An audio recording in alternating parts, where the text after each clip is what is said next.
One for the aged Final Four may lack star power, but it's packed with experience. Video by Sports Illustrated. We have a fresh Final Four. But not a freshman Final Four. When the smoke cleared and the screaming stopped after what was officially the closest and arguably the best quartet of Elite Eight games in the history of the NCAA tournament, hey race, what we are left with. Two schools that have never made the Final Four. Congratulations, one school that last visited the Final Four in 1984, and has never won a national title. Kudos on the break, one old standby. Say hello to me, but if you want one unifying element to this Final Four, it's this: there are 4 veteran teams headed to Minneapolis. This follows the indirect refutation of where the hype and attention have been centered for the last decade of college basketball. We are now in year 4 of old guys ruling the sport. The last of the 2018 star freshmen were dismissed after a 3-point jumper by a 22-year-old, 5th-year senior who walked on at Michigan State. Kenny Goins, watching the Blue Devils seize up offensively and fail to put the game in the hands of Williamson, showed not only their youth but Mike Krzyzewski's inability to wallpaper over his team's weaknesses as opposing defenses progressively shifted toward stopping Zion.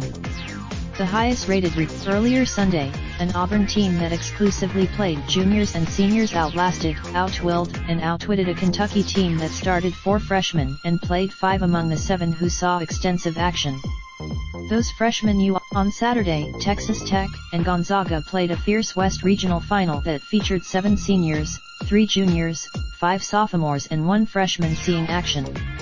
Tech, and later Saturday, in the game of the tournament to date, Purdue and Virginia staged a classic that featured 1 freshman starter, Cavaliers guard Kihei Clark. While Clark was no McDonald's All-American. He was a 3-star. In fact, it's possible that college basketball's biggest stage will feature 0 minutes of playing time for the entire. The only ones on the. Also worth noting, the 2 coaches who have invested most heavily in one-and-done recruiting, Krzyzewski and Kentucky's John Calipari, each will miss the Final Four for the 4th straight season. At age 72, instead, the 2 men with superior talent were outcoached by 2 men with superior experience on their roster. With the NBA expected to alter its rules and allow players access to the league right out of high school within the next couple of years, K and Cal are approaching a crossroads. Change the recruiting. The elimination of Williamson definitely deflates the buzz from this Final Four, and the ticket prices. But it doesn't if you go by Ken Pomeroy's advanced metrics, Texas Tech's Jared Culver is the player of the year in college basketball. Michigan State's and while recent history strongly favors Michigan State and Tom Izzo, it seems quite viable that a new coach will break through and win it all.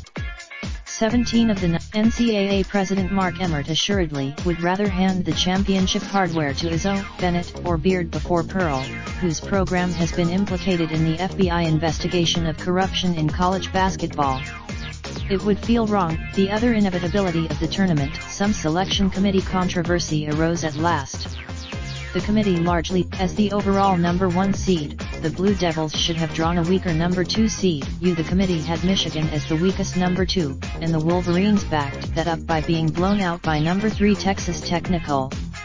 And as the overall, thus the NCAA managed to do the unthinkable. It laid a trap for the biggest draw it has ever had, placing the dangerous Spartans between Zion Williamson and the Final Four. Now Zion is gone, along with every other prominent freshman in the nation. This may or may more from Yahoo Sports. Raindrop, drop top smoking, no cooking the hot pot. Fucking on your bitch, yeah, that. Looking up, open the park pot.